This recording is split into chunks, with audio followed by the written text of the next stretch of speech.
by anybody except Mrs. Wallace. You read the Bible, Brett?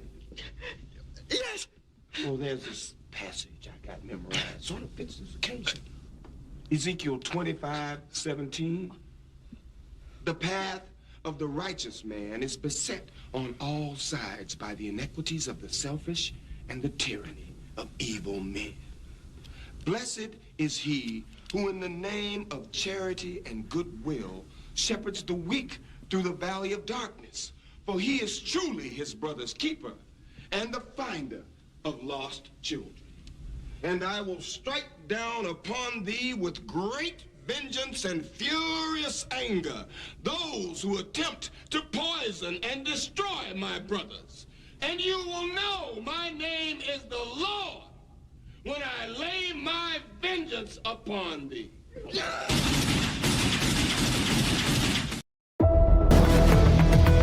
This is 12 Gauge Investigative. Let's jump in.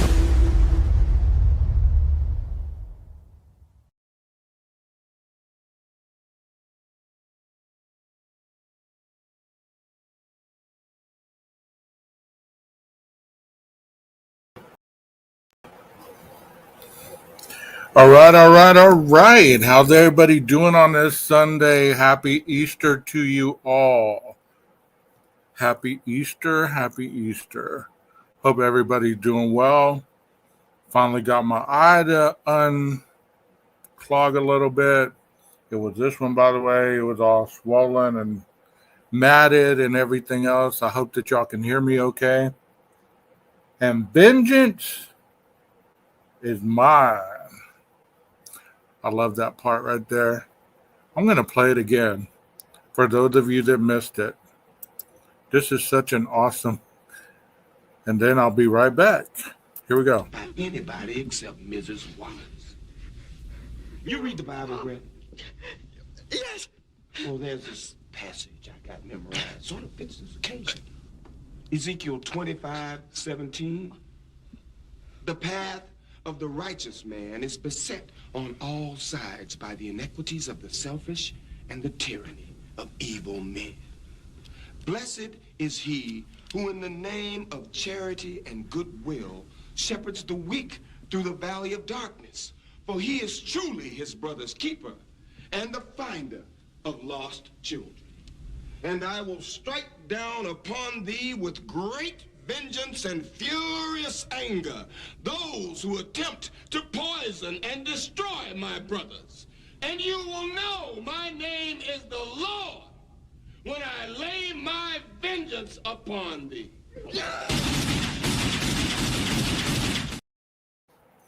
Now, if that don't get you in some holiday mood, I don't know what will.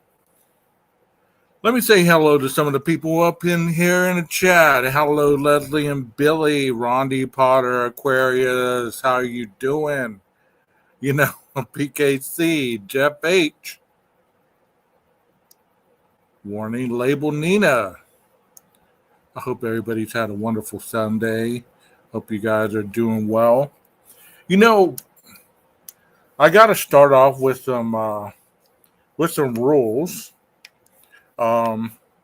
Because obviously people forget these, and I'm not going to be very dramatic or long drawn about this because, you know, we got other things to do. But if you come in this chat, please be respectful to my panel guest, and please do not use the chat as a fact-finding area. I've had to get rid of people who constantly, as I'm doing my live, they're constantly fact-checking me. You know, if I'm wrong, I'm wrong. I'm not in any way trying to mislead anybody. And if people have watched my channel any duration of time, which I've been on here almost a year and a half now, they know that I'm not trying to mislead anybody. So if I'm wrong, I'm wrong. It's nobody's job to correct me. Or each other. You know what I mean? We get in this chat, we have discussions, we get along. If you can't get along, you can't play along, then don't come over here. Don't come over here. Simple as that. And that's all I'm going to say about that. The mods know what behaviors we tolerate and what behaviors we don't. And if you're one of the ones that get out of line, then you will know vengeance will happen. Okay. And that's all I got to say about that. But anyways, today I thought I'd get on here and I'd replay something that I did a while back. But before I do that, I wanna put something out there that I thought was pretty damn funny. Y'all see that? It says Facebook Department of Corrections. And this is that lady that was in the courtroom. And she was the one with the twisted T and all that. And of course, that is Brian in the back seat, looking happy as ever. Doesn't he look happy back there? Happy Easter, Brian. Happy Easter.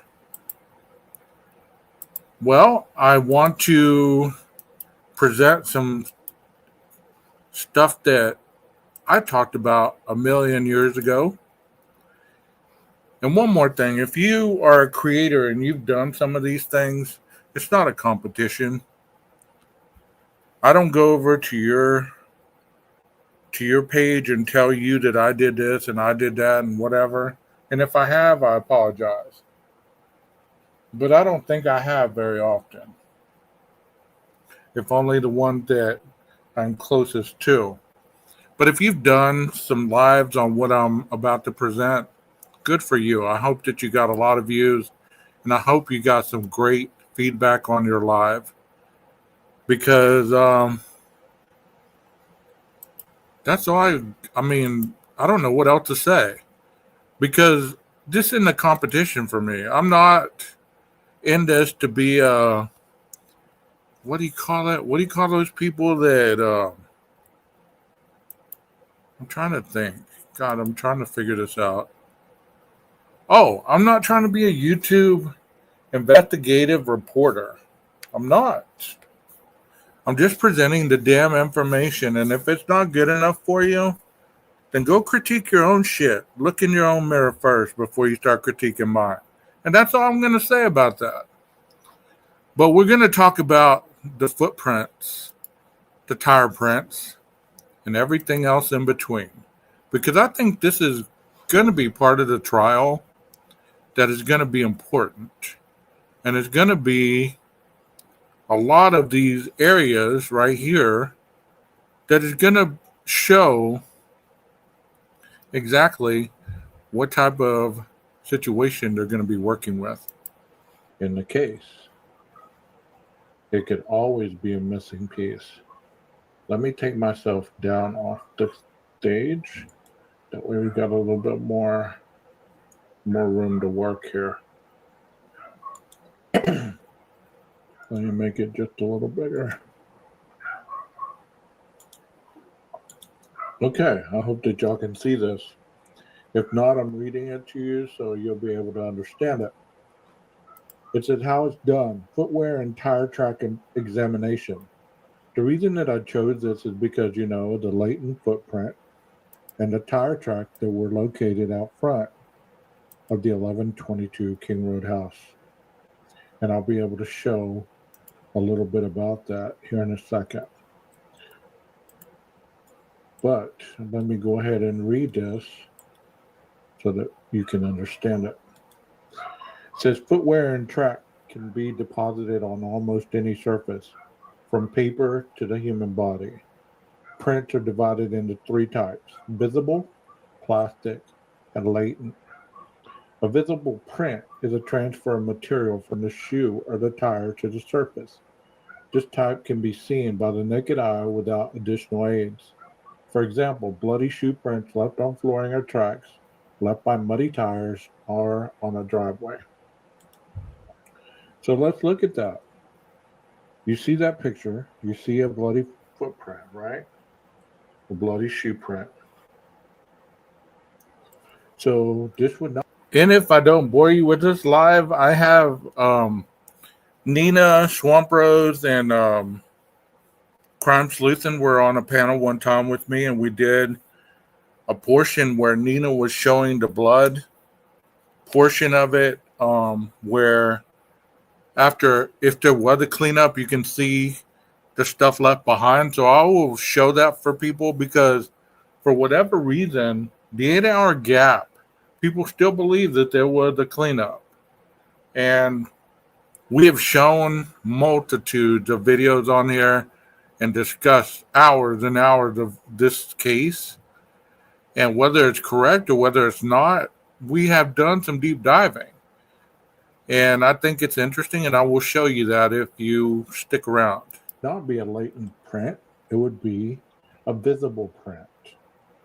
Okay? So bloody footprints are visible on the flooring, courtesy of John Black, Ron Smith, and Associates. So that's a visible print. That's what that's called. A plastic print is a three-dimensional impression left on a soft surface. This includes shoe or tire tracks left in sand, mud, or snow. So this is a plastic shoe print left in the sand, courtesy of Aubrey Askins, Tacoma Police Department. So look at that shoe print. Many times people get these things confused. Well, you can see this, but it's not visible. It's not considered a visible print. So that's why I'm going over this. That way you don't get these things confused to the point where you hear about it and you still think that they mean something else. A latent print is what we've heard about in this 1122 murder investigation. And this is what it says. A latent print is one that is not... Okay, before I read that, can somebody tell me in the chat, the best of your memory, what a latent print is? And what do they usually look for when they're looking for a latent print? I'll wait because there is a time delay.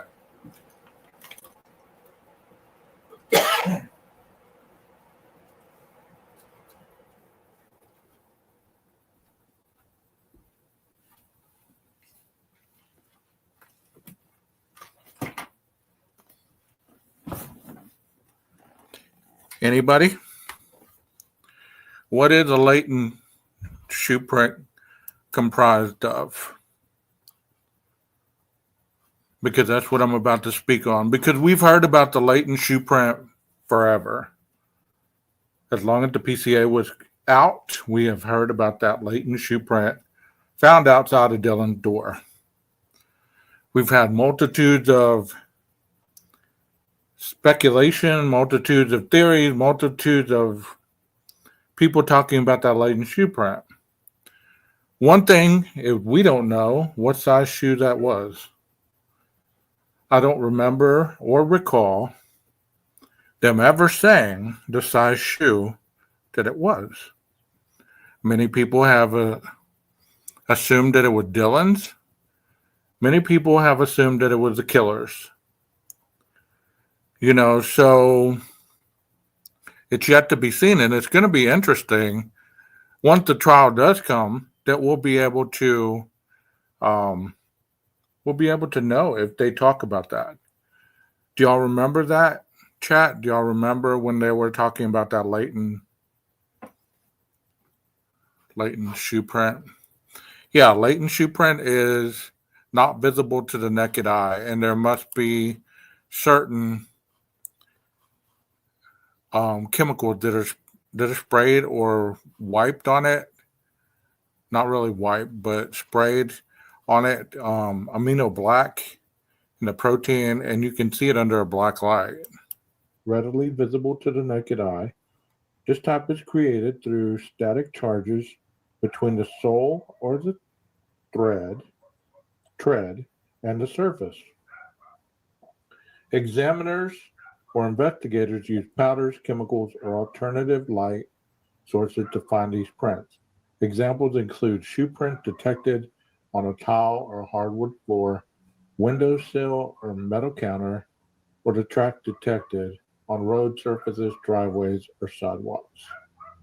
So those are areas where these latent prints can be detected. Tall, hardwood floor, windowsill, metal counter, tire track detected on road surfaces, driveways, or sidewalks. So they're able to pull up latent prints that are not visible to the naked eye. They're created through static charges between the sole or the tread and the surface. So they use special material to bring these up. And as you all know who'd been following this case, there was hardwood floors in that house. So the latent shoe print that they found was one right outside Dylan's door. And if I'm correct, it was the shape of diamonds, which are consistent with a Vans shoe. Dust impressions left on a masonite surface, illuminated with oblique lighting, courtesy of Scott Campbell, Ron Smith, and Associates. So this was on a laminate or masonite surface. So this could have been a countertop or something of that nature. Dusted for it, and this is what came up. How samples are created. Examiners use several methods for collecting footwear and tire track evidence depending on the type of impression found. For impressions in soil, snow, or other soft surfaces, casting is the most commonly used collection method. So making a cast out of the print. For imprints, examiners generally try to collect the entire object containing the imprint, such as a whole sheet of paper or cardboard with a shoe print. When that is not possible, for instance, if the print is on a bank counter, the examiner would use a lifting technique to transfer the imprint to a medium that can be sent to the laboratory. So do you see how they brought up the imprint right here? How it's almost three-dimensional. Not three-dimensional, 3D. It says cast or created a footwear impression to preserve them and allow for comparison and analysis.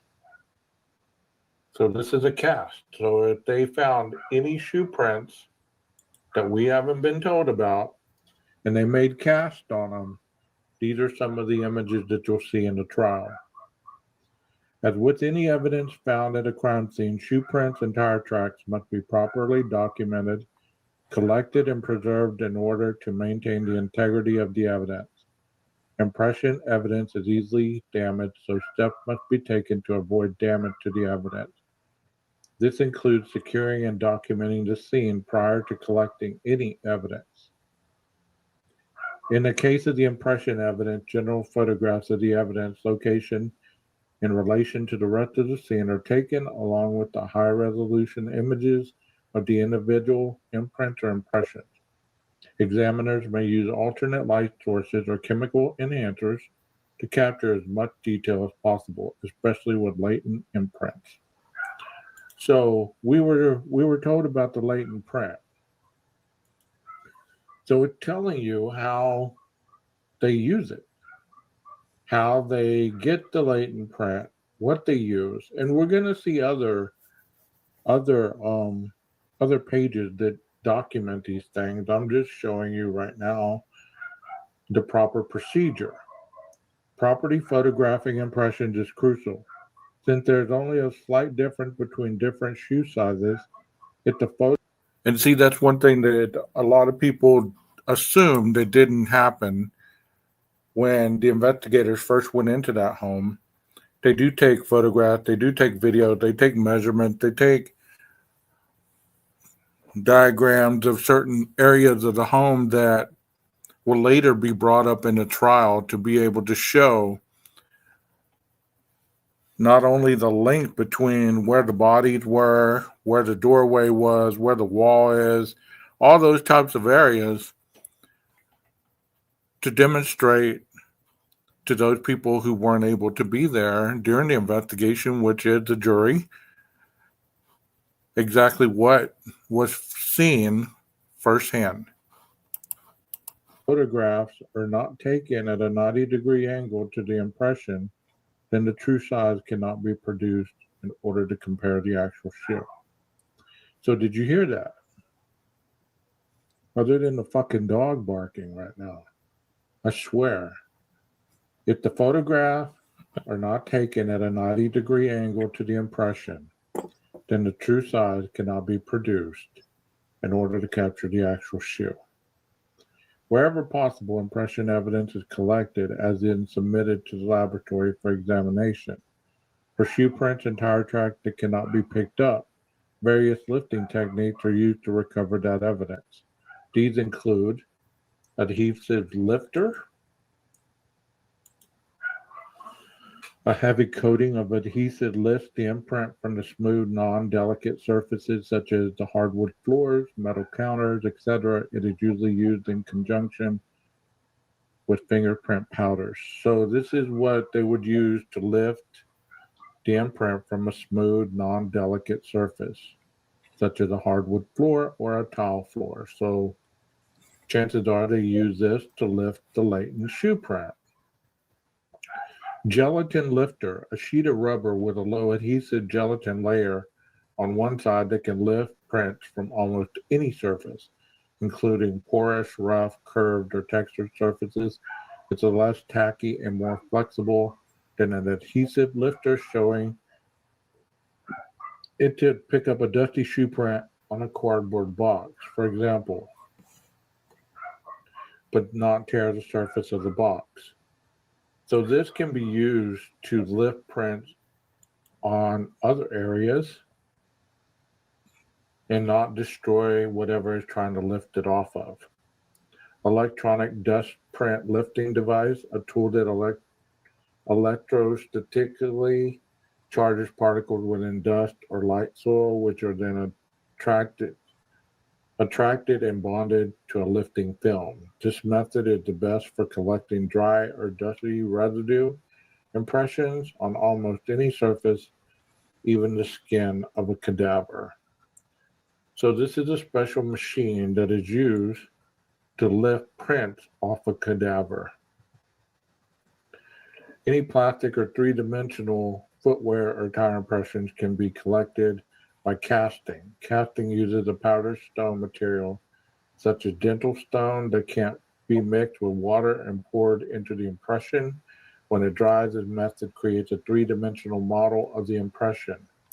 See, I thought it was interesting that whenever they do these prints, they have to be careful not to break the print, as in lifting them either with tape or with glue or with any sensitive objects that they use, because once you break the pattern, then it's pretty useless at that point. But as you can see, this portion right here, this is a very extensive print that they've lifted. I mean, you can tell little details that you might not be able to see with the naked eye. So what do y'all think about this so far? Do you think that there's going to be a lot of other shoe print that we haven't been told about that could be brought into the court as evidence, whether it be from the surviving roommates or from the perpetrator? Share your thoughts with me. What do you think about that? Yeah, it would be a tedious job. I mean, you couldn't be an anxious person. You have to be a calm person to be able to do this type of work for sure. You couldn't be one of those individuals that had shaky hands or anything like that for sure. You know, you'd have to be able to be doing meticulous things over and over and over and be good at what you do, you know.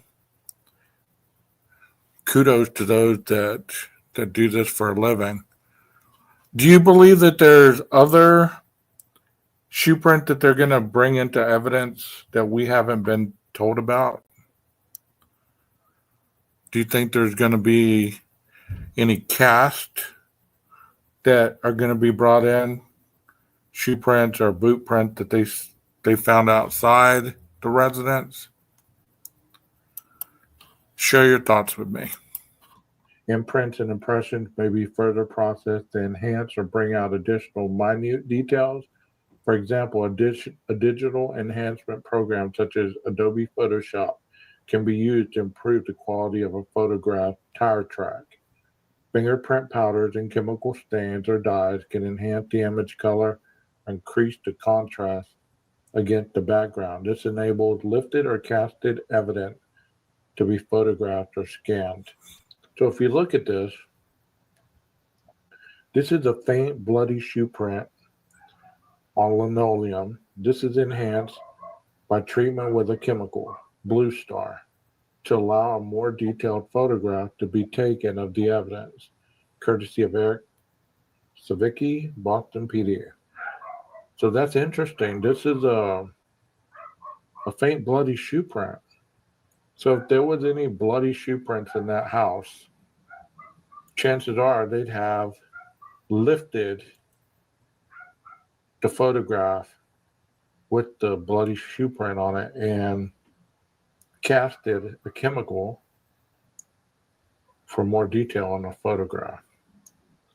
Comparison examples are usually taken from suspect or suspect vehicles. Shoe samples should be packaged to avoid cross-contamination, and tire samples should remain on the vehicle. Well, seeing that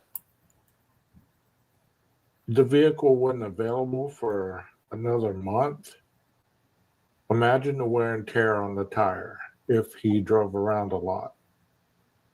You know, if he hit any curbs or, you know, any kind of damage to the tire, they would definitely not be the same tire print that there would have been at 1122 King Road outside of the house. This says a reference print from a tire is captured by inking the tire and driving over paper. So I'm certain, not 100% certain, but I'm certain that once they got the car, they probably did this technique. They probably inked the tire and drove over the surface of paper. Who conducts the analysis? Evaluation, comparison of impression evidence should be performed by a well-trained footwear and track examiner.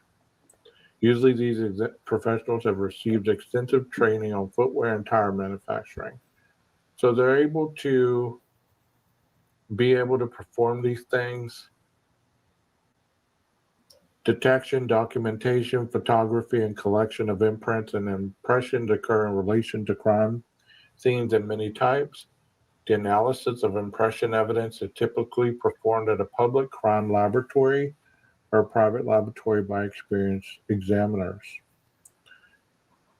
So the tools and the techniques that are used during the examination and comparison, examiners use tools such as dividers, calipers, special lighting, and low magnification. Examiners measure the various elements within the tread design as well as the length and width of the impressions, and then compare these measurements to what is seen in the crime scene print or the impressions. Low magnification and special lighting are sometimes used to determine if various characteristics are accidental or something that was created during the manufacturing process. So think about this a little bit. So they're in front of the 1122 King Road house. They see the tire print that were left on the asphalt of a vehicle that took off. And there's been a lot of conspiracy, not really conspiracy, let me retract that word. There's been a lot of talk about those tire prints that are in front of 1122 King Road house, because we did see photos at the very beginning of the police and investigators investigating those tire impressions. There's one that leads into the residence, and the other one kind of veers off at an angle that leads into the residence. And, you know, there's videos before that kind of show those impressions, but we can't tell for sure. but I'm sure that they'll be able to tell if they were there before or if they were the perpetrators or the DoorDash driver or even the rideshare driver. Because I mean, there had to be a lot of vehicle traffic during that area during that time because that's three vehicles right there. So think of all the other vehicles that we may have seen or heard that were just merely just leaving the area or coming home from a party or whatever. So I'm sure they got very good tire impressions based on high their rate of expertise. speed. So these investigators and examiners would be out there taking measurements. Let me show you.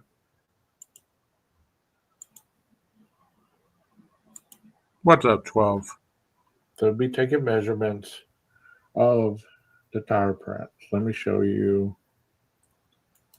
a picture that I retrieved today of the actual location and the tire prints that they would have been looking at.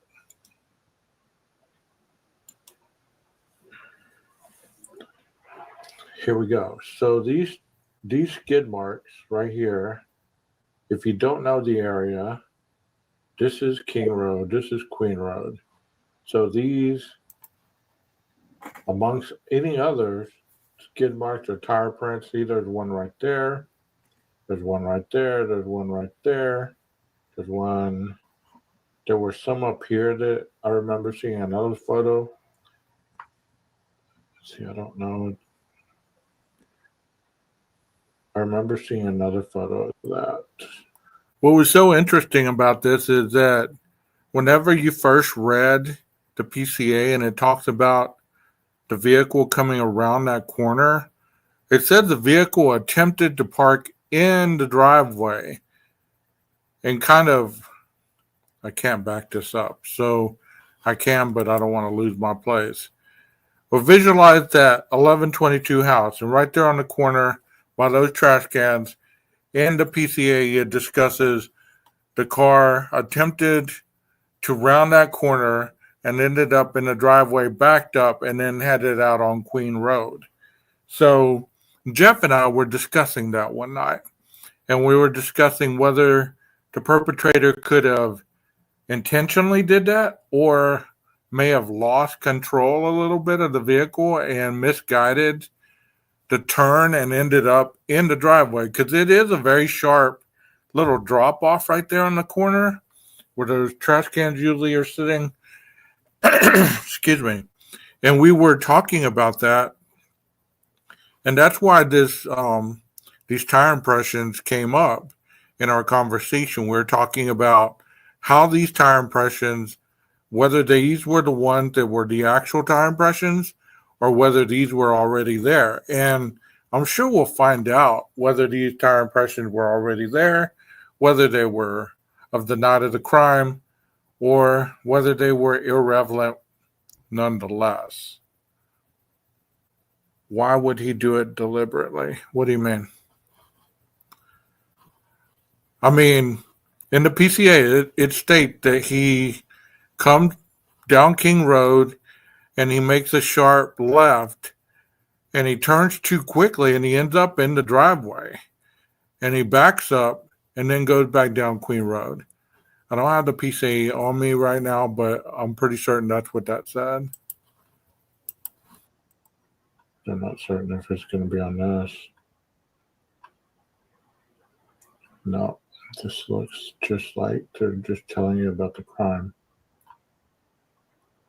So that's what they would be dusting on these windowsills.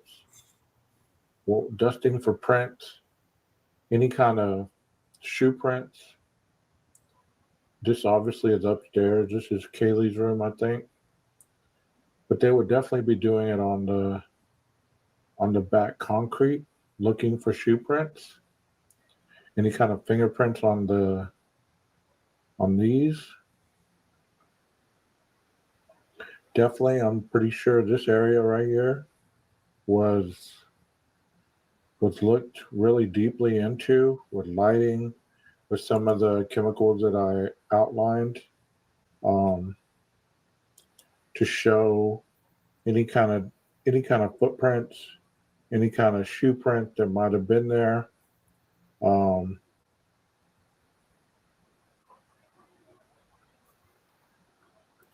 but what I'm You know what I think would be interesting is like, and I didn't mean to stop it on that photo, but on the back patio, if supposedly this individual did strip down and he took off those whatever he was wearing while he was in the house, if it was booties or if it was a different set of shoes or boots or whatever it was, and they found some impressions that they were able to lift, that would be substantial.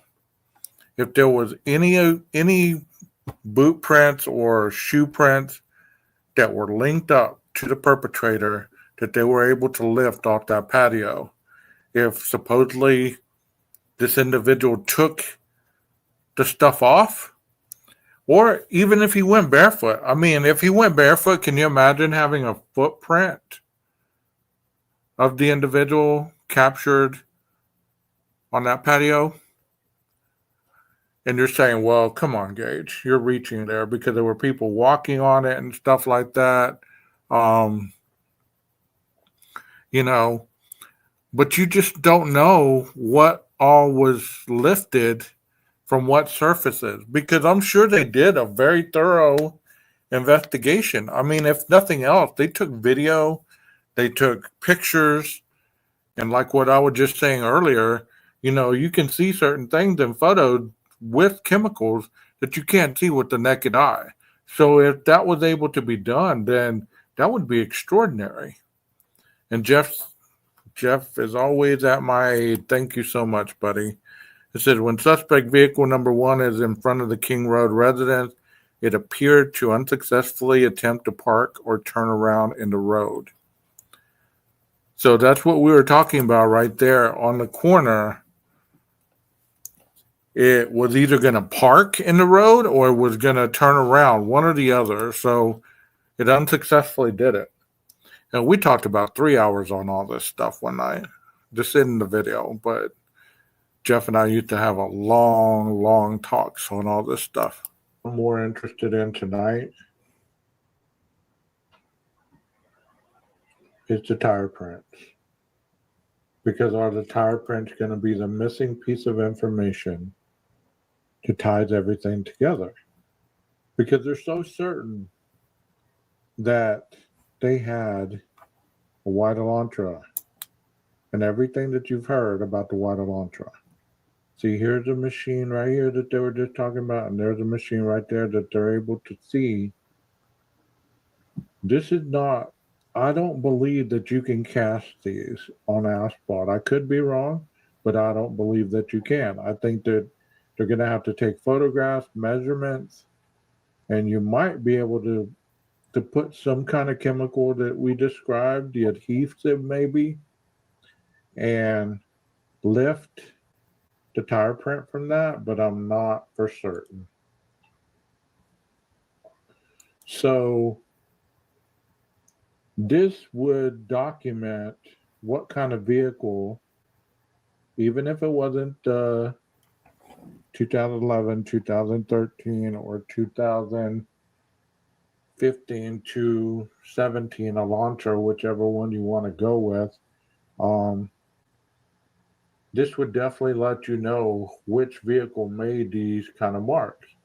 Was it a vehicle that was at the house that lived there, or was it a vehicle that was taking off at a high rate of speed? I hope that makes sense to you guys. It shows there's 5 people watching this. If there's any of you that want to say hi in chat, please pop in there and say hello. I feel like I'm talking to myself right now. It's a very weird feeling because I'm used to talking to somebody on panel, or there's usually somebody in the chat. So if any of you find... The reason I said that is because this wasn't upload. It wasn't a live. So there wasn't anybody in the chat. I had uploaded this and I was premiering it. So I was, in all essence, talking to myself.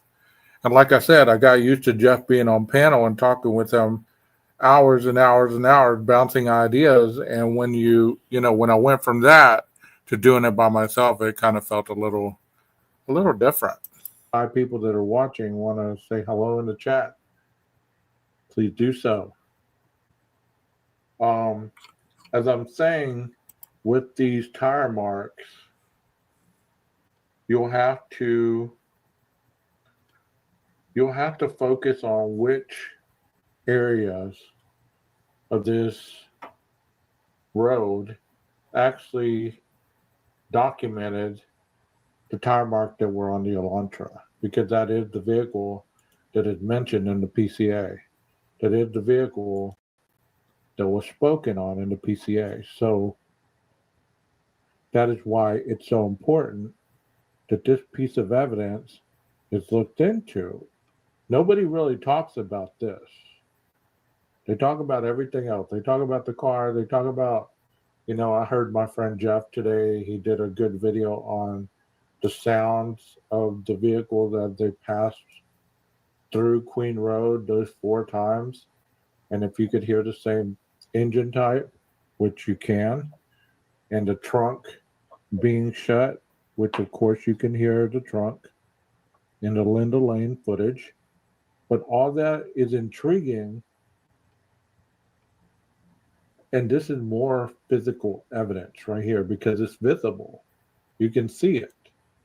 This is not a latent tire print.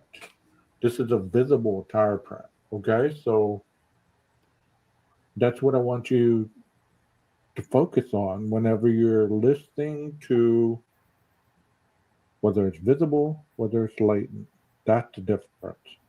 Visible is something that you can see. The latent is the static that is created to bring up the form on tile or on hardwood floors or other areas. Okay, let's take that one off the screen because I feel like I've already spoke on that one enough. Let's go ahead and get to another one. Just going to describe it a little different. It's called tire and shoe evidence.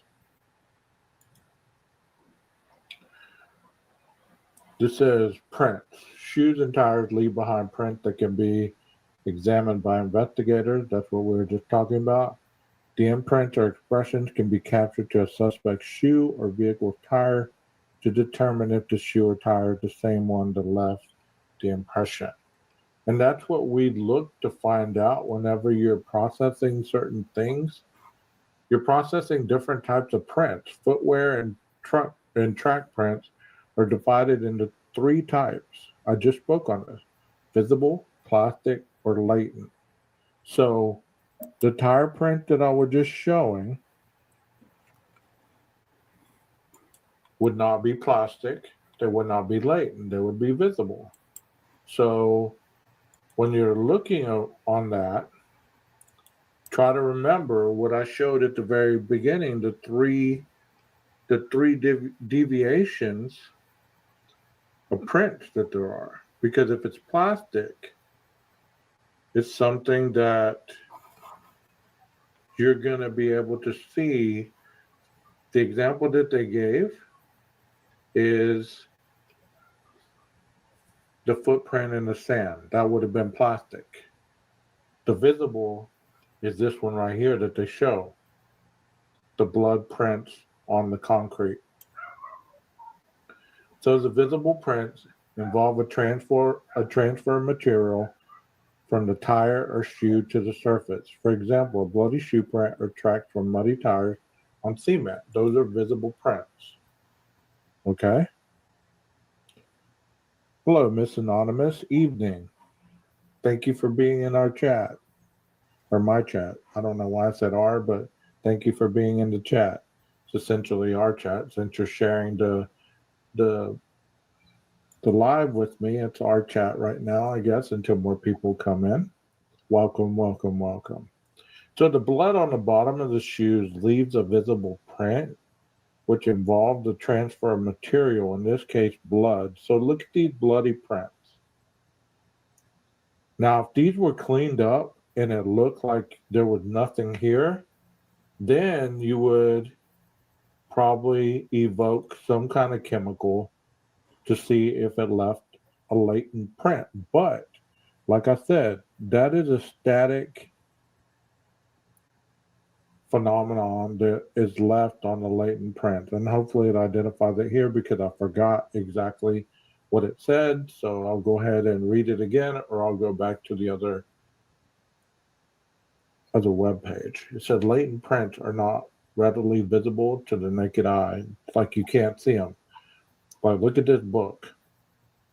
You can't see that there's a print right there.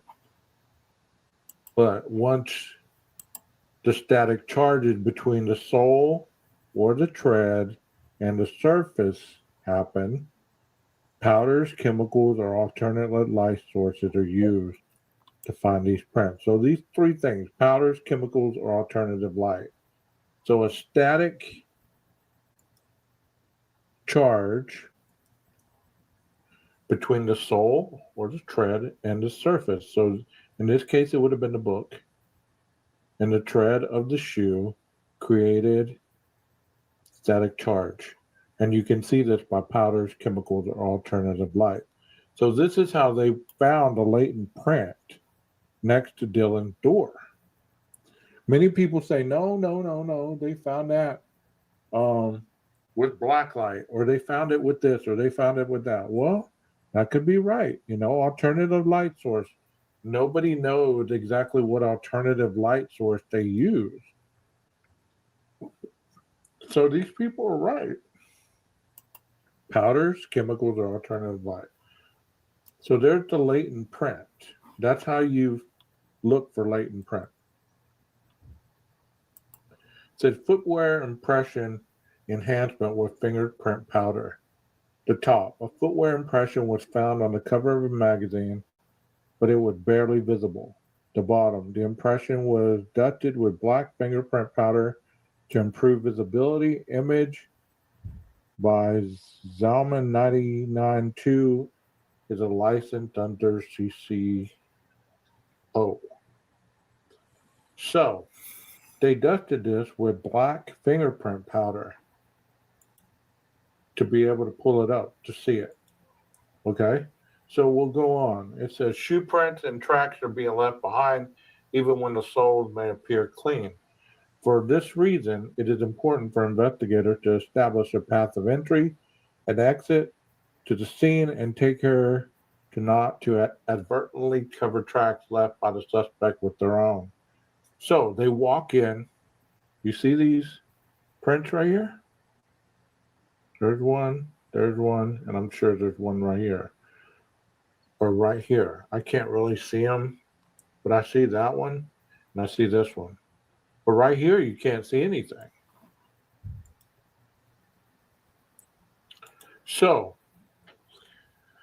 if they were investigating that next morning, or that next day, or the day after, or this and that and the other, and you're just walking over this hardwood floor, let's say this was the hardwood floor, you wouldn't be able to visually see this unless you shine some light on it, because maybe it wasn't bloody, so it wouldn't have been visible like this.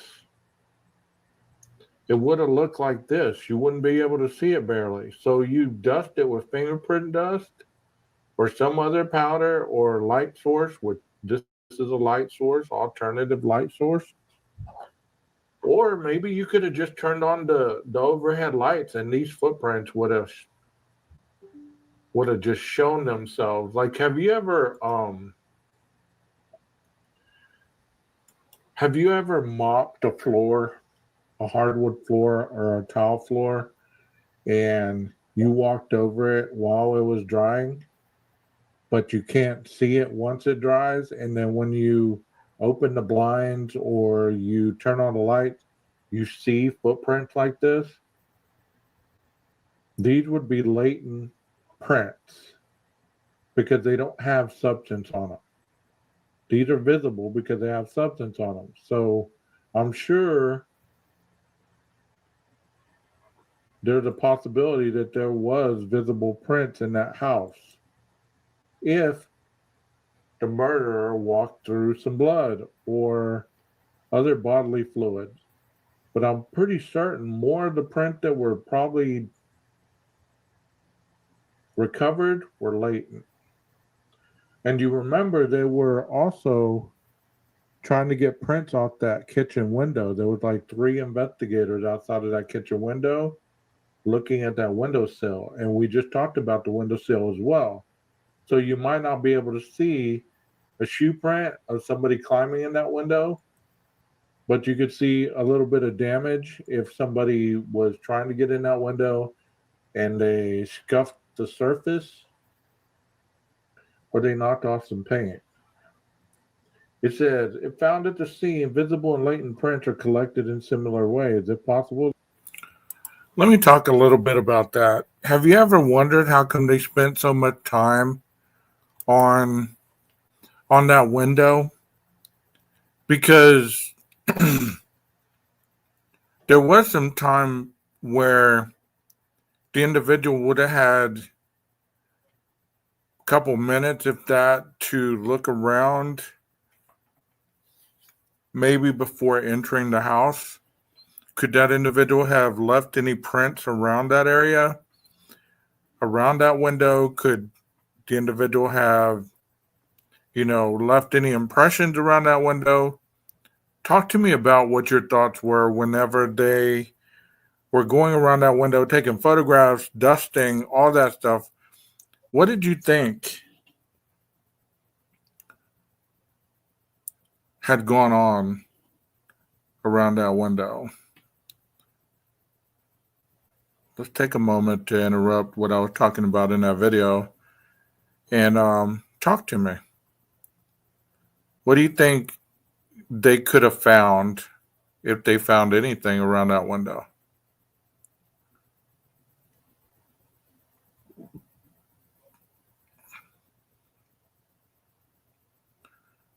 Do you think they found any DNA around that window? Do you think they found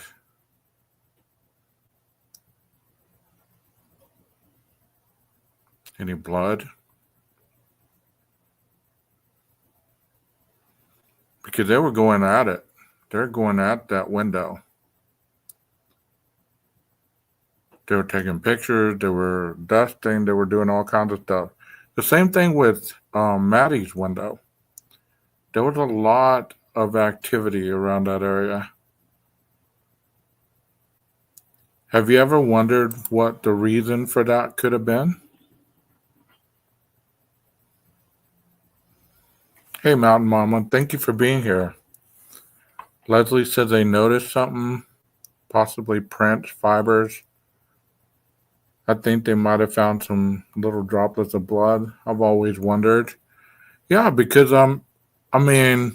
they spent a lot of time in that area, in both the front window and that side kitchen window. So it makes you wonder, what was it that they were looking so hardcore in that area for? What could it have been? Or was it just a routine area to look at, Let me know if you are enjoying this. I'm about to continue it. I'm looking for that other video so that I can show it to you guys. The surface of the print is collected. It's submitted to the lab. This would be possible if the shoe print were on a rug or a piece of cardboard. In most cases, however, the examiner must use lifting technique to collect the print prior to sending it to the laboratory. Adhesive lifter used on non-delicate surface such as hardwood or tile. So they could have used this as well. Here he's using dust or powder and then the adhesive to lift the print onto the adhesive. They could also use super glue. They heat up the super glue. Where it's a gas, and then they throw it into an area that they want to lift some prints or something on. Okay, When it dries, let me shift gears because I did you find see the that. prints on the super glue. And it's kind of We'll come back to this. Let me shift gears. I did find that video, so let me show you some better examples of what I was talking about, because it's hard to see those examples in that video. Nina did a wonderful job on this. And Swamp Rose and Crime Sleuth were on this video as well. They did a wonderful job as well as their commentary and their expertise on this stuff. So here we go. Let Nina explain this to you. Difficult it is to clean up a crime scene. I'm actually trying to put together an interview with a guy. He owns a crime scene cleaning company. That's what his company does. And I talked to him extensively this week. And, you know, it doesn't matter. I mean, there's before and after pictures where the room looks completely, you know, pristine, you know, cleaned and everything. And then they shine the black light and there it is. You can see the rag marks, you can see the mop marks, you know, and no matter how good of a job somebody does, you know, the luminol, the amino black, is it amino black amino, whatever. But, and then I think there's Blue Star, there's different kinds, you know, but no matter what they use, it picks it up. I don't care if it's just a speck, it picks it up. okay. So this is this is not a photo from the Idaho poorhouse. I No, don't none want of to these. start any. I I don't want to start any rumors. I don't want to start any. they're only examples. Yeah, these are just examples. Okay, let me go ahead and put that on a banner because you know how things go, right? Oh. Can you go ahead and give us a little bit about what you see on this panel? Well, you know, that one, of course, you know, is from a crime scene where, you know, you can tell it's a footprint, you know, and that's the thing about it is, you know, there's some in there of footprints. There's some in there of handprints. There's a bathroom picture that's a before and after that the bathroom is completely clean, completely. And then the after picture, it shows everything that they missed. And so, Okay. you know, just because you think that it's clean, it doesn't, you know, there's no way. It gets in the crevices. It gets in the grout. Any kind of porous, it can stay there forever. Well, what I've done research when I've done research on this because I've had videos on this in my library, and I don't know if you've been in the live to see it. When they're talking about these latent prints like this, they're not clear to the naked eye. So people are always asking in some of the chats that I've been in and some of the panels, well, how did they miss the latent shoe print? How did they miss it the first time around? How did they not pick it up until the second time around? That sounds suspicious. So is this kind of what you're talking about at the moment? So, I mean, because what happens is, you know, I mean, when you see the before and afters, you know, if I'm the person doing it, then I think, oh man, I got it all, you know, and then they come in with that dad blame ultraviolet light, and it's like, oh well, I'm screwed, you know. I mean, because there's no, you know, you're talking what 20, 21-year-old. I call them kids because I'm 55, so they're a kid to me. Right. But there's the bathroom. I mean, you can tell that it looks totally good, and Yeah. then there it is. I mean, I like this shot, and I like the way that Nina was talking about this because I just cleaned my bathroom today, and you know, I was thinking about I got these black lights right here. I was thinking about taking them in there and seeing if I could see anything. It'd be interesting, you know. But if you were just to walk in front of this doorway, you wouldn't be able to see all this stuff that you see in the black light. Look at all the little crevices where there is all kinds of different types of material, whether it be blood, whether it be protein from the body, whether it be all these areas have all this stuff in the crevices. And people say, well, there wasn't any blood. Why wasn't there any blood in the kitchen? Well, we don't know. Under the black light, if they found blood droplets, if they found smears, if they found any kind of material that would have shown link to the perpetrator.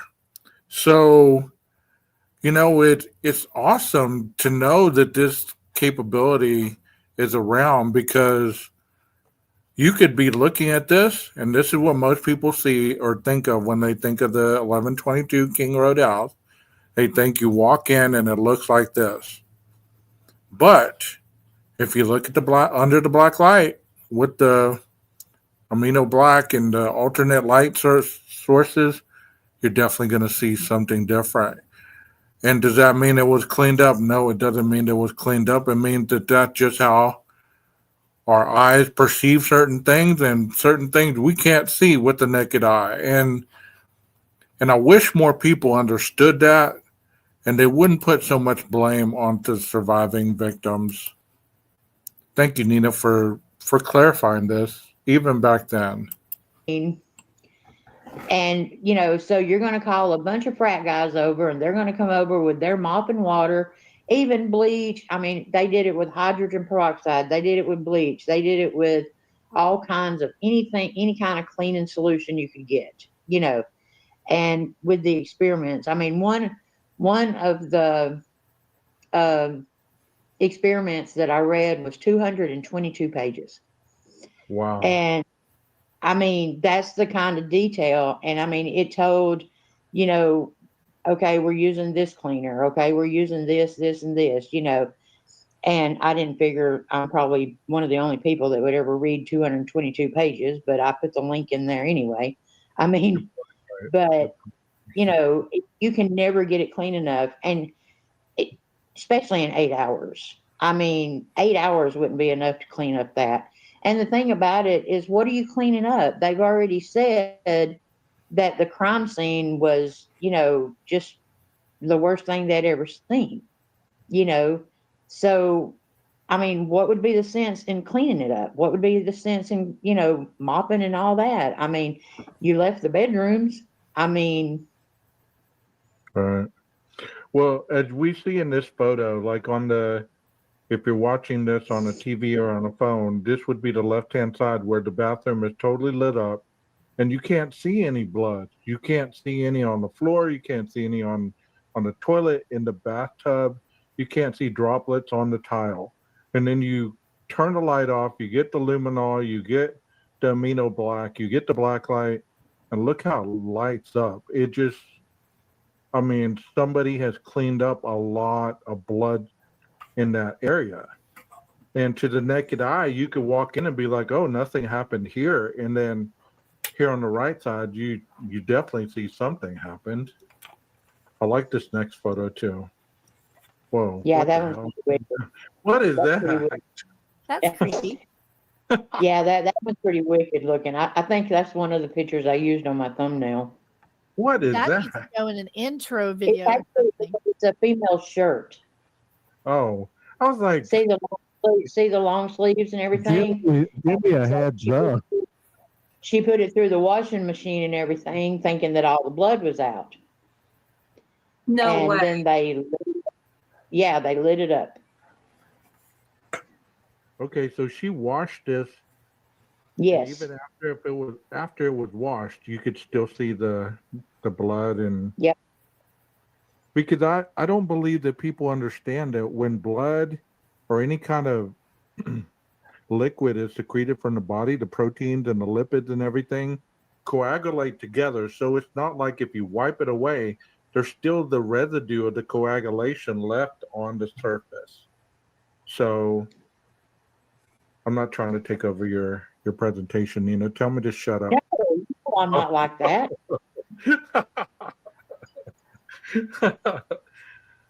I'm liking these.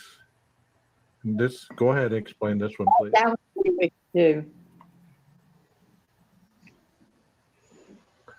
Crime Sleuthing, Swamp, what do y'all think about these photos? I think they're very interesting. As you know, I have a few that I'm going to share too. Yes. Those are really not so cool, actually. Mm-hmm. I have a morbid kind of sense of humor and all that. I just love that photo, even though that's creepy.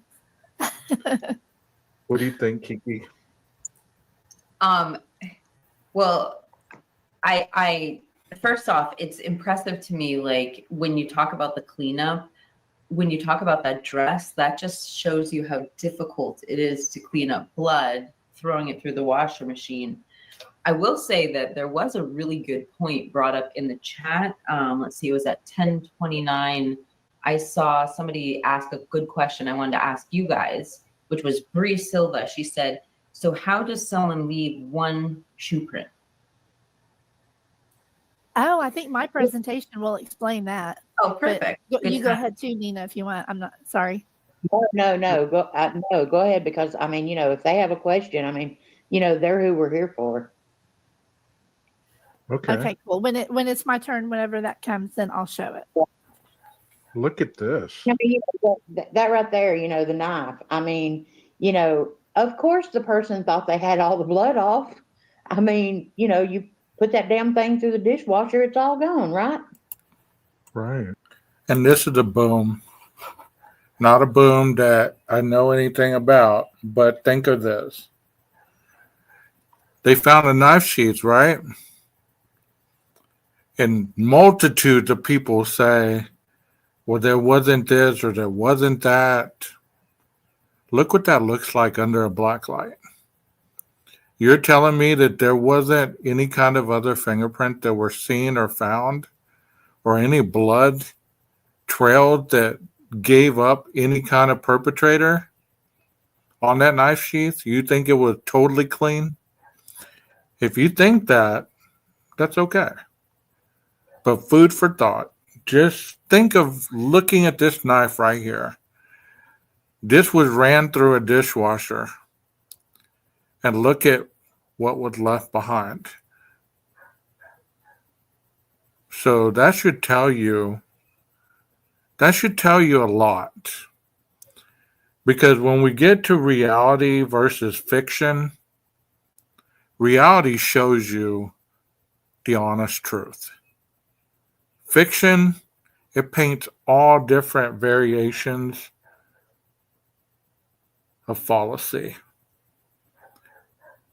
I'm so curious to see what that sheath would have looked like under a black light, scanned on every surface, every crevice,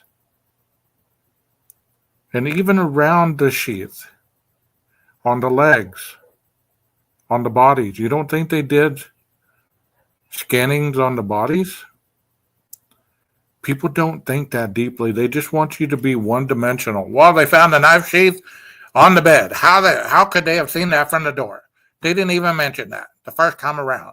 How could he have seen that? He planned it. He knows he did it. Come on. Well, when they go with that, and then when we go with what we're talking about right now, it makes a big difference in the understanding of the crime, does it not?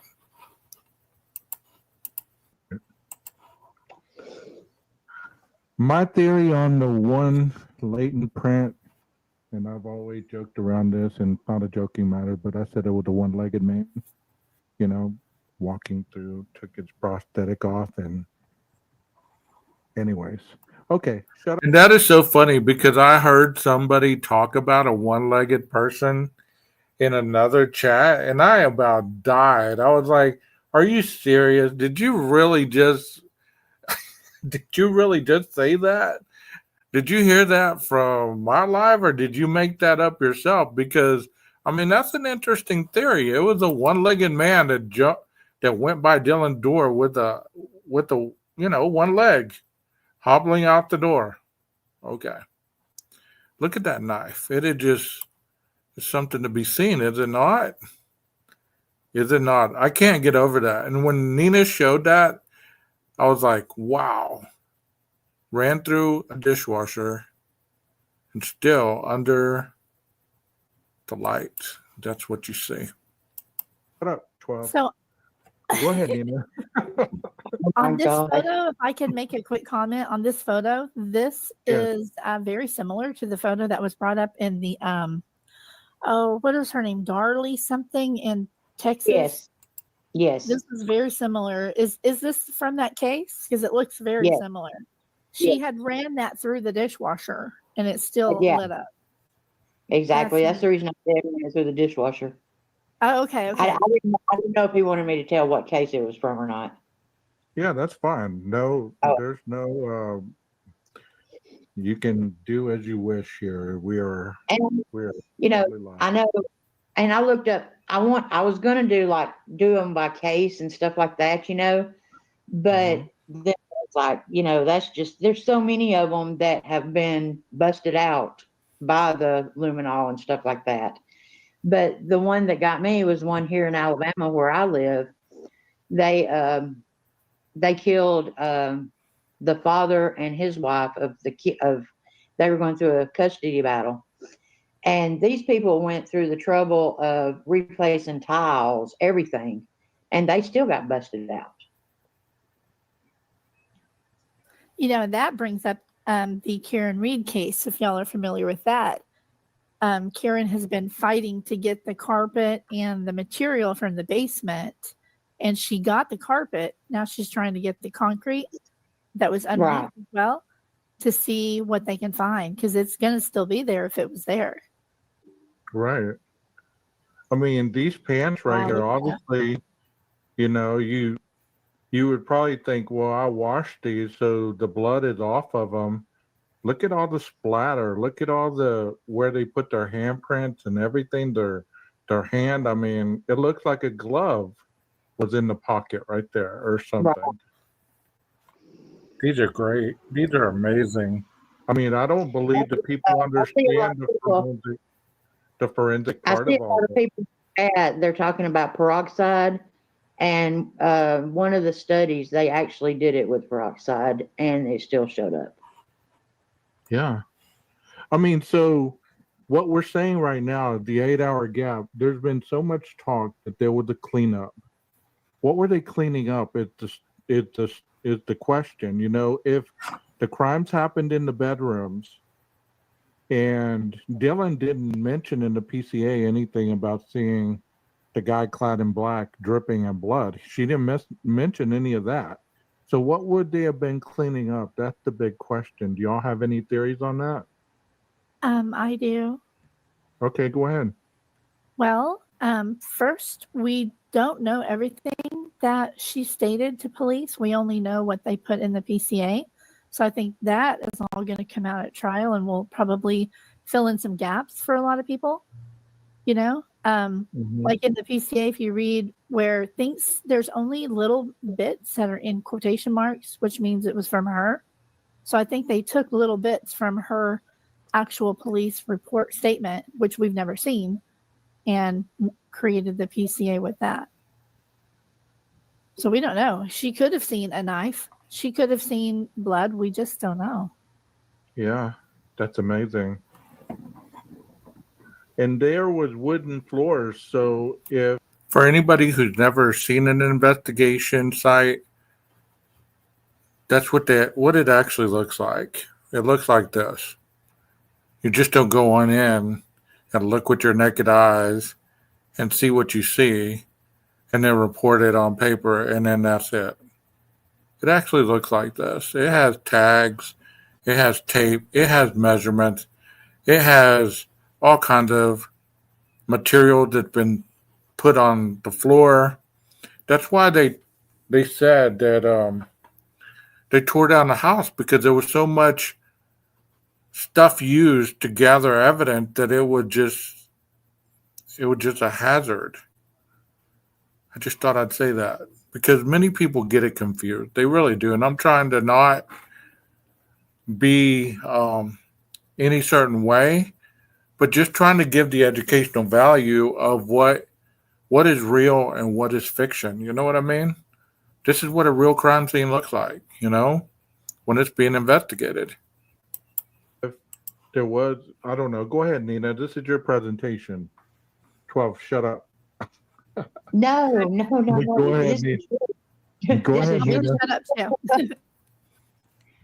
The wooden floors. I did talk to him about laminate floors, wooden floors, because I didn't know if they were laminate or wood.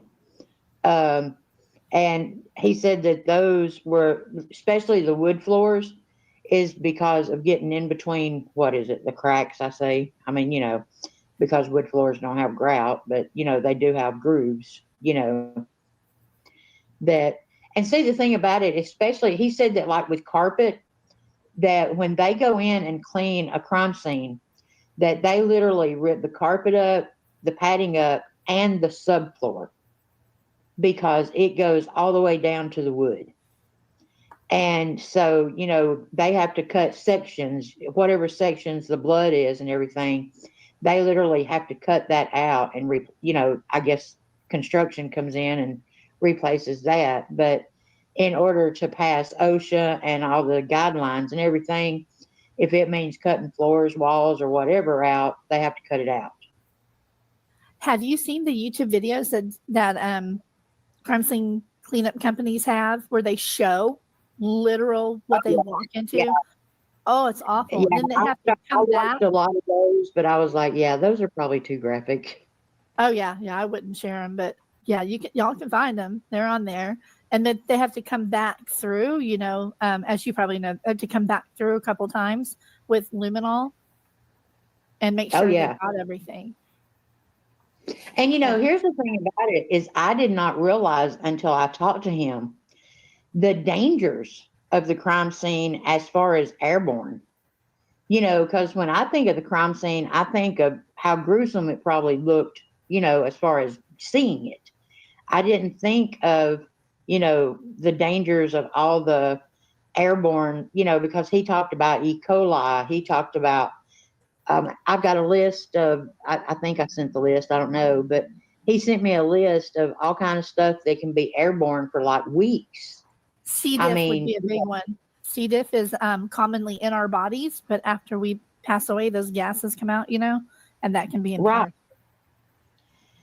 And I talked to him about the decomp, because people talk about that they couldn't have stayed in there with the smell and all that.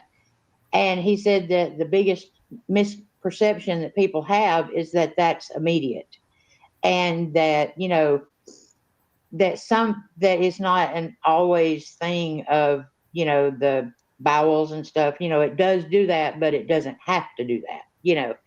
But he said that the smell and stuff like that wouldn't hit somebody immediately. That it wouldn't just immediately walk through the house. And he said, especially if the bedroom doors were shut. Well, and my friend Molly said the same thing. She said that, it was a cold environment at that time, so not necessarily you would have smelled anything other than probably a little bit of the blood, but you wouldn't have smelled the feces or urine or any of that other stuff that people swear up and down you'd smell in this environment.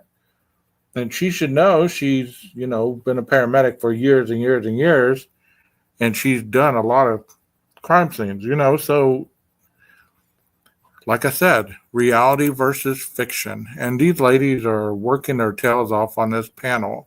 I was so honored to have these women on my panel that night.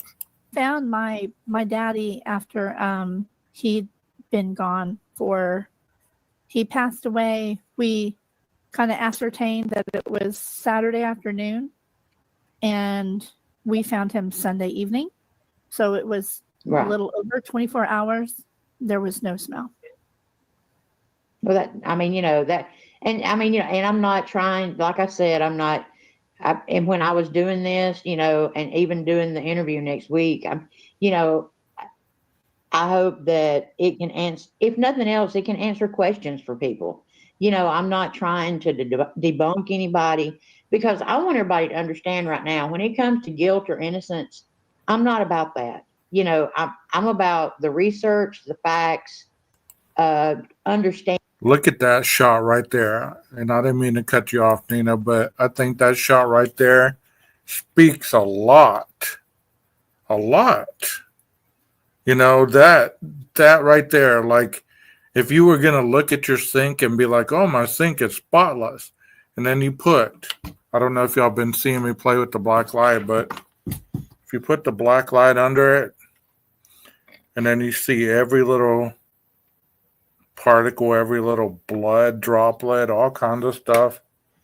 You know, there's times when you don't even know you cut yourself when you're shaving. And I was looking through the sink one time, and I saw like stuff that looked like that, and I thought it was toothpaste. This is just some interesting stuff. I love this live. Ending, and stuff like that, because I am not at all arrogant enough to say I sat on my couch in Alabama and solved the Idaho 4 case. I mean, I can't do that or even attempt to say, anything like that. But, I think we all just want some kind of understanding. You're so right on that, Nina. I was doing a case and I saw a sink like this where they had lit it up with luminol like this. And it got me thinking about the Idaho 4 where there was that bathroom on the second floor. I wonder if the perpetrator, if they did wash their hands, because there was theories about that early on, that he washed his hands, he stole a towel, all this kind of stuff. If they sprayed luminol after the fact, they would have been able to see all this. If there was blood in the sink on the sink, oh my gosh, 12. The faucet? On the little spigot area. The faucet. Yeah, that. Anyways, what do y'all think about that? Oh, yeah. I think it's entirely possible, that he might have grabbed something, an item of clothing or a towel or something to stick that knife in to leave.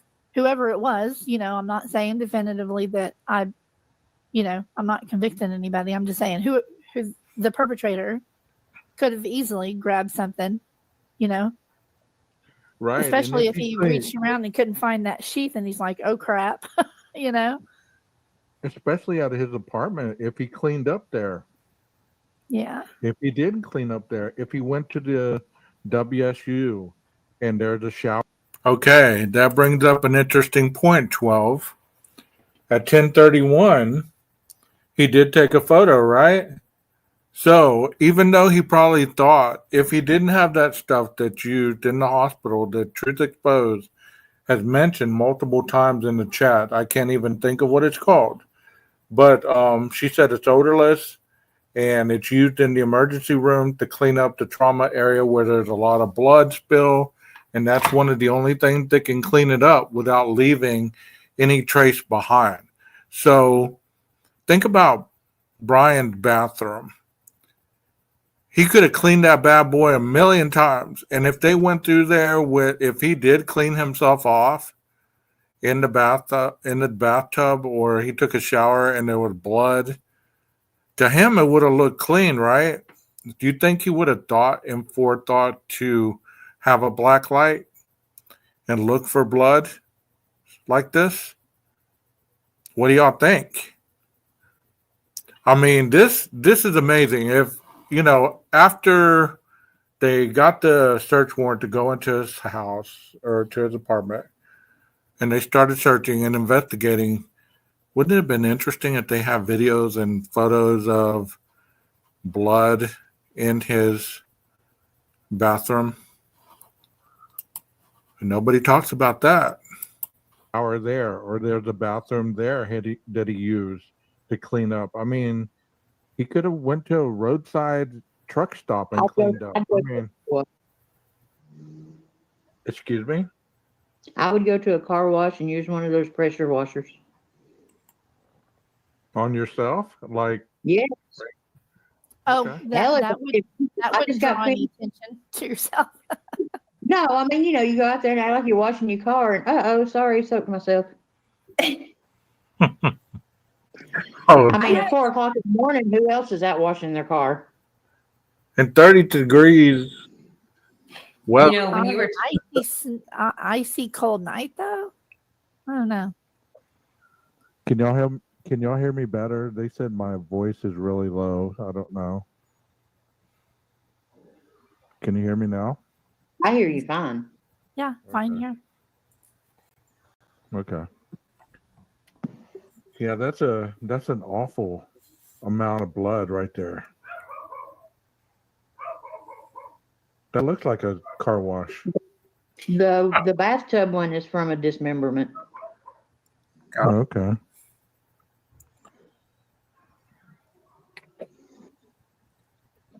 Kiki, any comments? Yeah, I have a couple of I have a couple of reactions if you guys don't mind. I wrote a few things down while Nina and Crime Sleuthy were talking. So the first one I was thinking is if you guys don't mind, the first one I was thinking is like I totally am not coming down on Dylan. We need to wait until we hear everything before we surmise what happened. But a couple things I will point out that just make the mystery a little bit deepened is it's not just that she was scared of something that could possibly have been a frat fight. There were a couple other indications. For instance, one of the times she opened the door was because she heard Xana crying. And that's Okay. the second time is when they heard somebody come back and say to the effect of, I'm here to help, or there's someone here along those lines. Putting aside that noises were captured at 4:17 that sounded like a body being slammed against the door or a wall, the dog barking, we have to think there was a lot going on in there if it can be captured in an outdoor camera 50 feet away. And Xana was crying. And so when I think frat fight, I still think a female in distress crying. And then the other thing is when we say, and this isn't to contradict you, Crime Sleuthing, I'm just kind of building on what you're saying. When we're talking about the PCA leaves out anything about blood or leaves anything about the perpetrator carrying a knife or maybe having blood on him, we have to imagine he doesn't. Because if she had seen a knife or blood, I mean, she would have had to call 911, or we'd have deeper questions about her not calling 911. That was another thing I was. Well, this live was a while back, so we now know that she did indeed see more than what we thought that she saw. But Kiki's right on with her thoughts, and we appreciate all the members on the panel. They really did an awesome job that night. I was thinking, and I'm just building off what you guys are saying. And then I the other agree. thing, oh, I'm sorry, what? Oh, I just said I agree. Thank you. I appreciate that. And then the other thing that really, okay, so you guys, and again, I'm not coming down on Dylan and Bethany, but this is a question in my mind. Is like, when you call a fraternity brother over because you're scared, and I understand it might have been Hunter, and it might have been not calling the fraternity. It might have just been calling Hunter because he was close to the house, had an ex-girlfriend or had a girlfriend who was an ex-roommate at the house, or actually I think she might have been on the lease. Either way, in that moment when you're scared, you call the fraternity brother. This is the part that gets to me. They're big sisters, like quite literally and metaphorically. Like it was their fraternity big sister. They played that role. Well, we have found out that they didn't call them first, that she was basically calling throughout the house, texting the roommates, and they were not answering. So to say that they were the first ones contacted, that is not true. The roommates that were deceased were the ones that were being contacted first. And she obviously had a phone call with her father, as well as Bethany had a phone call, had texts and all kind of stuff. So the fraternities were not the first ones called. We have later found out. So I'm just clearing that up. And even to the point where some of them were so close, they called Kaylee a second mom. It's interesting. I mean, it perplexes me when I think about it, because they called Hunter, but not Kaylee. And I know there's probably an explanation. Like I feel like I know where you're going to go with this. You're going to say, well, they text Kaylee and she didn't answer. And I don't know, but I'm just putting these questions out there because they're the ones that came for me. And then I saw Mittens for Kitten left something at 12:40 at 10:29. Hold on. He asked a question that I had too. She asked a question I had too. 1 second. Let me just pull it right up. It only took me 1 second. So it was Bree actually at 10:29. So how does someone? Oh, I'm sorry. That's an old. I'm sorry. That's all I got. Anyway, these are a couple thoughts that came to me. I just want to toss it to you guys. Sorry about that. Those were some good thoughts. Good thoughts. Anybody have anything else to add to that? As you look down this hallway, I just think that is amazing that you can see so much of a pattern just by spraying on the floor and alternative light. I mean, it is just, I don't know. Maybe this is my calling. I should have went into this part of the criminal justice because I'm so fascinated by it. But I think it's awesome that they're able to have this capability and nobody knows what went on in that house or what was seen or what even lit up like this. I'm sure anxious to see in the trial, though. As far as being called, my thing has always been that she called Hunter, but then I also read that Hunter and Ethan was supposed to either go work out or they were supposed to do something that morning, and that it's possible that Hunter showed up at the house trying to find out where Ethan was. So I can't say that she called Hunter, but I do know that Hunter showed up at the house, and I can say I know that, but it's based on a statement from Stacy Chapin, because she actually, in one statement, she talked about the girls, and in another statement, she actually thanked Hunter for not letting Hunter and Maisie see Ethan. So that's the only reason that when I say I know is because, it's from statements from Stacy Chapin. And, if there's one thing you know about Stacy Chapin, she's not one to just get out there and run her mouth.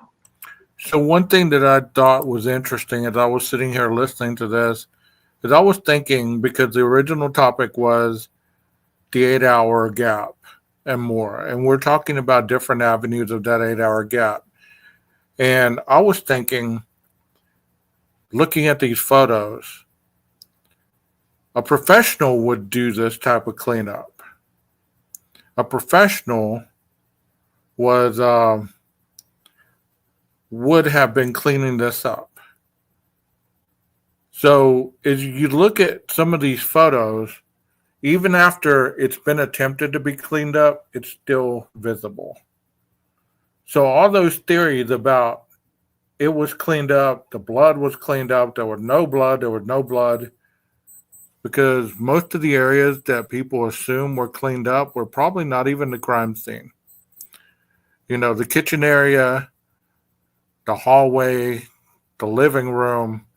Like I said, if he dropped any blood in passing and it went into the wood, they probably found it.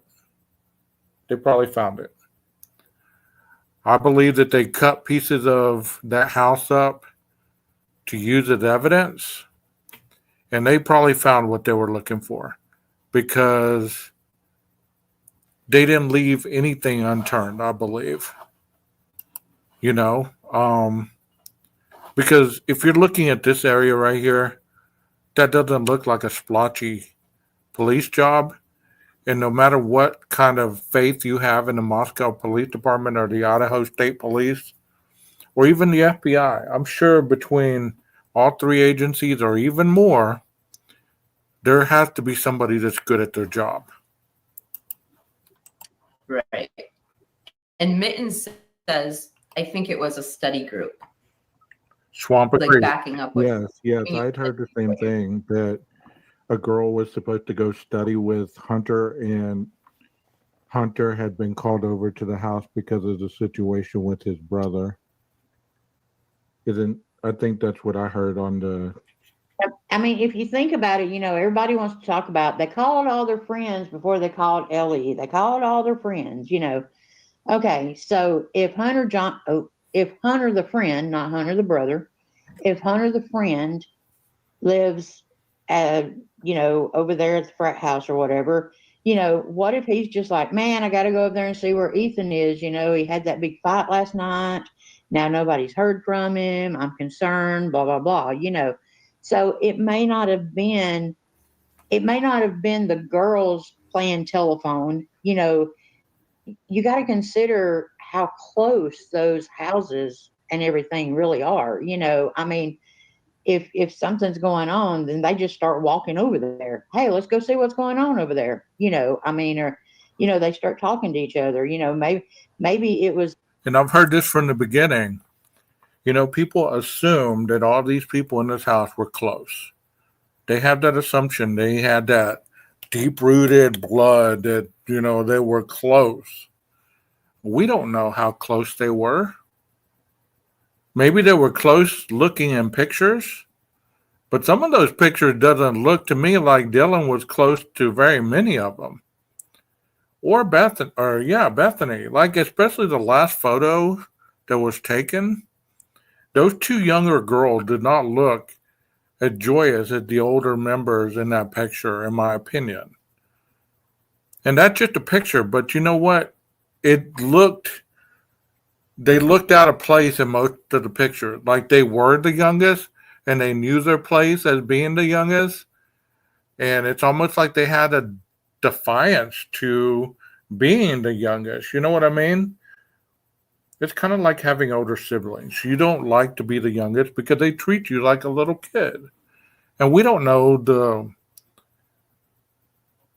the personalities that went on in this home. There's different personalities. There's different types of aspects of people living in the house that were all thrown together. So to assume that they were close and they would have immediately went and looked and seen if something was being heard or possibly seen, I think that's far-fetched.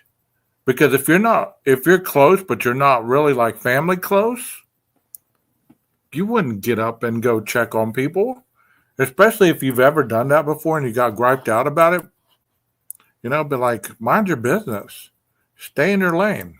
The students playing the game telephone or gossip or whatever instead of Dylan and Bethany. You see what I'm saying?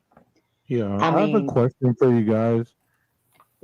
All these photos make me wonder, like, if we, how we chop meat and sometimes blood gets on the counter and we wipe it away with some cleaning supplies. I wonder if, like, we took a black light or something, if it'd be able to illuminate all, like, this place right here. Look at that white sheet. You can't see anything on there.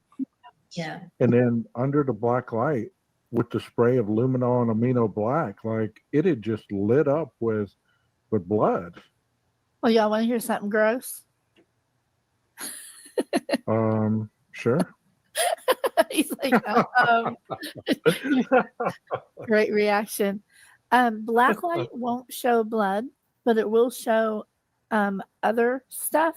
So my teenager recently got well I'm talking about my little girl. No, there's not gonna be none of that in her room, but or her bathroom. But she recently got a black light for her posters, and she wanted to put one in her bathroom too, just for fun. And she put a couple of cute things in her little bathroom too. And she put a black light in there, and she took that sucker out the same night. And because she called me in there, and she was like, "Mom, you have to see this." And everywhere where she had spit in the sink, brushing her teeth, and the toothpaste, where it looked clean, but with the black light and the light off, it just lit up with all of that.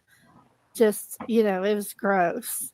It was all over the sink. And she's like, "I do not want that in here." Yeah. Being a young guy, you can't have a black light in your room whenever you're a young guy either. Yeah. Hey, Gage, I sent you a screenshot of a statement from Whitcomb 911. Can you put that up? Sure. Because Let me. people are talking about the unconscious call. Okay. Let me show the rest of these pictures, and Okay. then I'll do that. That way they can see some of this. This is That a right tire. there, they put through one of those car washes. And even They after thought the car wash, that car. wow. I mean, all this stuff just makes you wonder. It gives you a different perspective, at least for myself, that you could have the cleanest intention, and you're still going to be found out if people have the correct chemicals and lighting to be able to find things that you can't see anymore. Because I don't think this individual took the time to be like, okay, let me bust out my black light to see if I got everything. Do y'all? No, he No. as a forensics student, he Wow, already look had at his that. PhD, right? I think he could have had a mobile, because they do have them, battery pack, with them.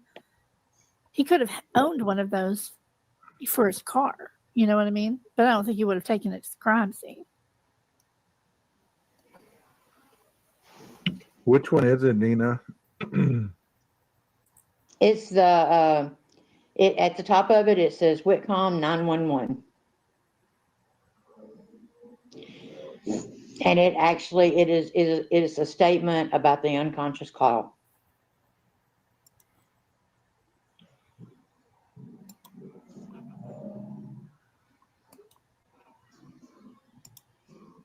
So what cleans up? What would clean that up? Like Nina, you said power washing. Like, is there a Well, chemical? yeah, the one with the picture of the tire. They actually went to a car wash and like scrubbed it and sprayed it. And I mean, the guys were down in the chat talking about, that those things will cut you like a razor. And so, I mean, they actually used like, the high pressure that'll take the paint off your car. And I mean, they thought they had it all. And just those two little specks, I mean, that I guess were maybe it mixed with the water and dripped down or anything like that. But there was just that much left. The only thing that will get rid of biofluids and blood and all that stuff is bleach. So if there had been cleanup for 8 hours, there would have been a heavy smell of bleach. And that area where they found the latent footprint, surely they would have mopped that if they were cleaning up. Yeah, I mean, I've never really thought too much about necessarily cleanup as part of it, but it is definitely interesting, that they can't be covered up. And I've heard from detectives say before, that's like, not detectives, I've heard when I've listened to Cyrus podcast here on YouTube, Socialite Crime Club, when him and Carrie were talking about one of the first things that investigators look for when they go into a crime scene is cleanup. They want to look if somebody staged that crime scene. So it's like the first thing they're looking for. But anyway, sorry to interrupt. Well, let me see if there's any more that I can show you on this. I can always go back and replay this one with some other information. There's so much on this. It's like almost a 3-hour live. So let me switch back to what I was showing before, because I want to show you about the foot impressions. Are y'all still with me, or are y'all getting bored of this?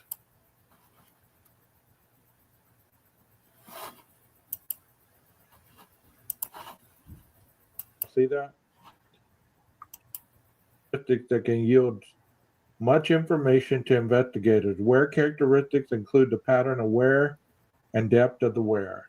For example, the wear on a particular brand of shoe will be different for each person based on the amount of time they have owned the shoe, as well as how and where they walk. Okay. Have you ever noticed how... You're welcome, Yvonne. I think newer shoe to older, left to right. I would believe so. I mean, there's a lot of wear and tear on the third pair to the right. I believe that you're correct. But have you ever known somebody who walks with the inside of their foot and you look at their shoe, look at their shoe and it's wore out more in the front of their shoe, or maybe they walk on the outside of their shoe and it's more wore out here? It would be almost like the same thing as a tire on a car. It would be like the person's alignment is off. Does that make sense? You know, somebody's alignment's off. Maybe they walk different. Maybe one leg. I mean, it's been proven that one leg is longer than the other. So therefore, the wear and tear is going to be different. But look at these boots right here. They've been worn for quite a while. And even though the inside of both of them is pretty even, you can still see some differences. See, there's more visible definition on this boot than there is this boot. This one's been wore out. Can y'all see that? Paula says, shoes are like Yvonne says shoes are like fingerprints. You're very right. Paula says, I'm on my phone, so picture isn't big enough to get a good look. I'll be looking again when I'm on my laptop. Good deal. Because I really want y'all to see that, because I mean, if people present evidence to you, you have to understand, okay, well, this is what I'm looking at, because a lot of people don't really see differences unless they're told. And I don't want to be telling you what the difference is. I want you to understand the difference, if that makes sense. Like, those boots are wore out. I mean, if you were to see these boots, if they were yours, you definitely know where the worn parts are, because once you put them on, it would be thinner in that area, and you would probably feel every rock and every sharp object on your walk. The ones underneath here, it looks like the wear and tear is mostly around the toe area right here on this one, and toward the heel area back here.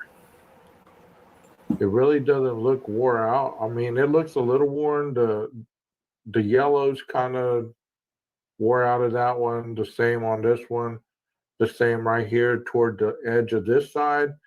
But definitely the toe area is wore out. The inside of the shoe is wore out. So if I was to guess, this person walks with the inside of their feet. Their toe and their heel is their consistent walk gait. It says, notice the wear patterns on these boots and sneakers. Both pair of shoes show significant wear on the inner pad of the front or the foot and the heel. But these wear patterns are different based on the shoe type and person who wore them. The wear on both pairs would be visible in a collected print. So if you put a print of these shoes, it says both pairs would be visible on a collected print. You'd be able to see both pair of shoes wear and tear identically on whatever shoe you were dusting or putting light to adhesive or something like that. In some cases, an investigator may be asked to submit shoes or tires of other individuals for exclusion purposes, such as from a cohabitant of a home or from a first responder to a crime scene, to make sure that what and where did this footprint impression come from. Okay, so many pairs of shoes have their trademark. It's another database that stores impressions from previous crime scenes and suspects. When a tire mark or shoe print is found, it can be compared to others already in the database using 4 criteria: pattern, size, damage, and wear, to determine if there is a match. I hope I'm not boring you all to death. I still have 2 more slides to go. And we've already gone an hour into this. I hope that this is interesting to you guys, because it's quite interesting to me, because I want to know how they do this and how did they get the tire impression. If it's the tire impression from the Elantra, is it the tire impression from the Forerunner? The Range Rover? Is it from the Jeep? Is it from another vehicle that lives around there? So this will be able to give you the understanding. Let me see if I can make this a little bigger.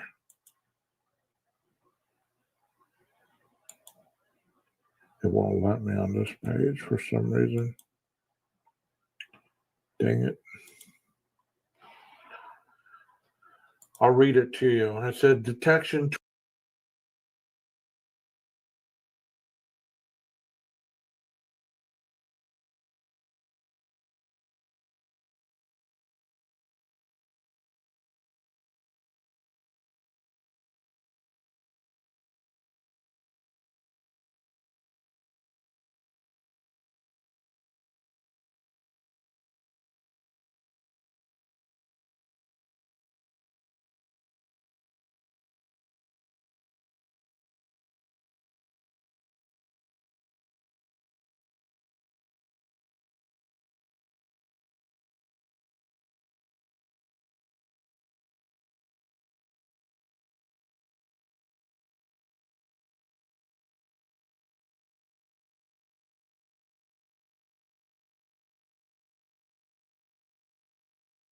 security and secrecy. As a result, a crime scene or a nearby area may have tire marks that can help investigators zero in on a suspect.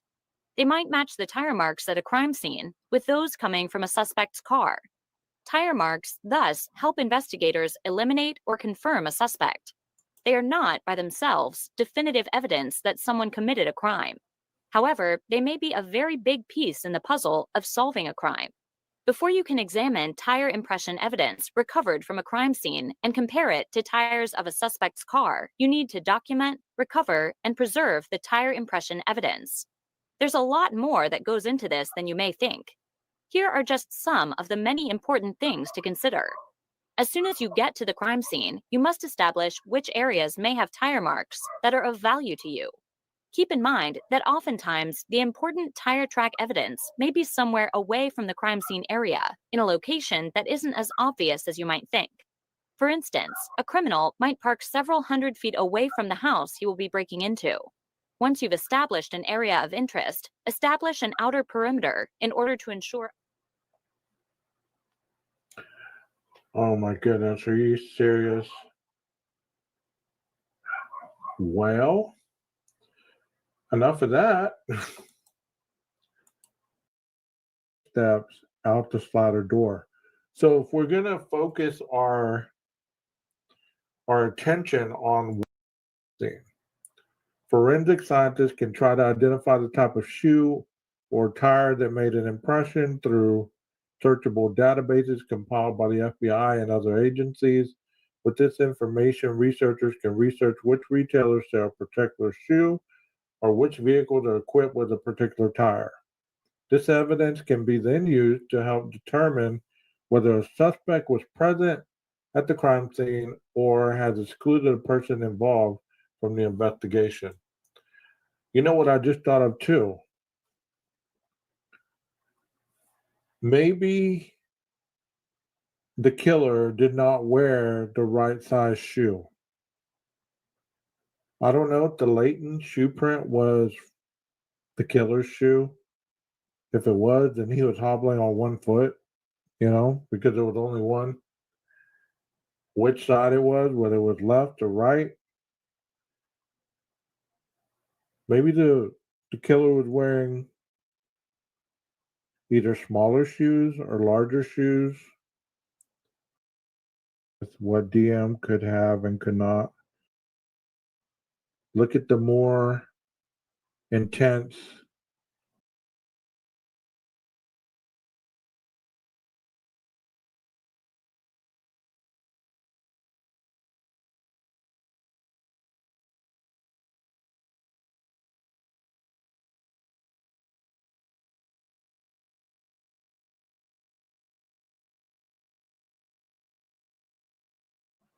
area you can see, but you really can't see a lot more, I don't think, forensic smart tablet camera. There you can actually see a lot more.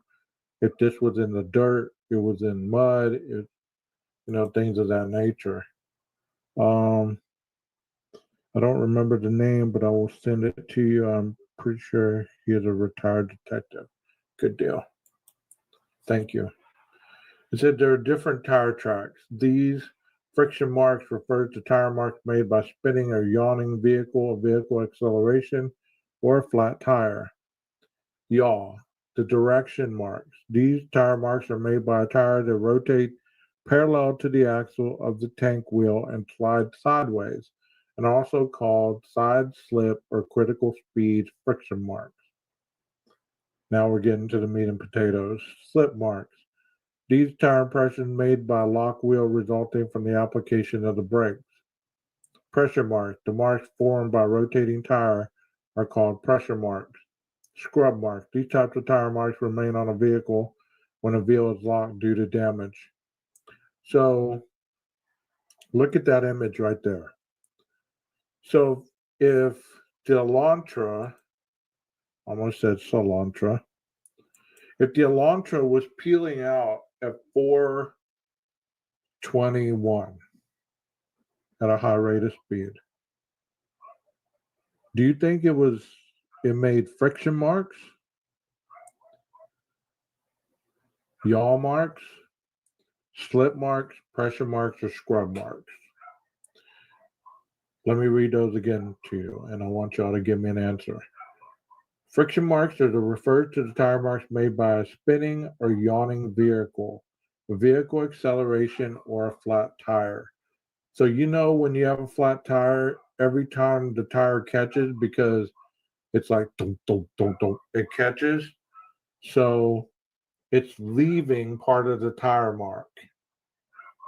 A vehicle acceleration. So if you peel out, part of the tire is going to be left at the seam. So that's friction marks. Yaw marks. These tire marks are made by a tire that rotates parallel to the axle of the tank wheel and slides sideways, and also called side slip or critical speed friction marks. Slip marks. These are tire impressions made by a locked wheel resulting from the application of the brake. So that would mean that you hit your brakes really hard and your tires lock up and you start to slide. Pressure marks. Tire marks formed by the rotating tire are called pressure marks. These are generalized wear and tear marks, I guess. Scrub marks. These types of tires remain on a vehicle when a vehicle.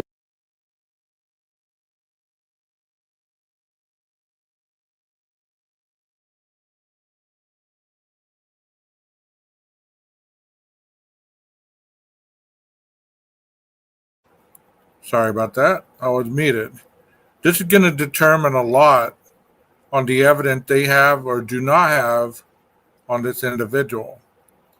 If for some reason they do have tire impression to show him leaving on King Road at a high rate of speed, and they were able to get the tire impressions, and they were able to later determine whether those tires were the same ones once the car was picked up, or whether the tires were different. If he did get new tires before his trip back to Pennsylvania, they will know that as well. Because it's not necessarily what you show, but what you're trying to conceal. And that is the important thing when it comes to trying to find evidence on a suspect.